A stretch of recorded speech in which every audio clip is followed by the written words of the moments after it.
Mambo ya kutahiri wasichana. Wacha kuharibu uzuri. Wacha kuharibu utamu wa warembo wetu. Ntoiwana ini tigato tigego salio bwansu mo wancha boigo abakuria no mule Danita tali boigo baba na boigo,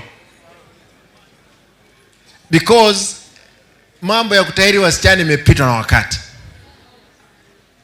Let them also enjoy. You know, the history of circumcision of the girls started in Egypt when there was a drought. And it's important for us to say it out. Ilianza kule Egypt. Kulikuwa na kiangazi kikubwa. Hii kiangazi, wacha hii yetu sasa nimeona imeharibu mimea. Walikuwa wametoa sacrifice zote.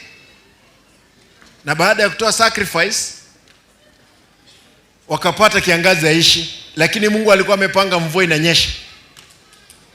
Wakasema kuna kitu kimoja hapa kwa kina mama ambao tutazapea hizo miungu za mvua. Walipotahiri wasichana siku hiyo, lakini mvua ilikuwa inakuja, mvua ikanyesha. Wakashikilia hapo. Ni vitu ambazo zimepitwa na wakati. Earlier marriages, tafadhali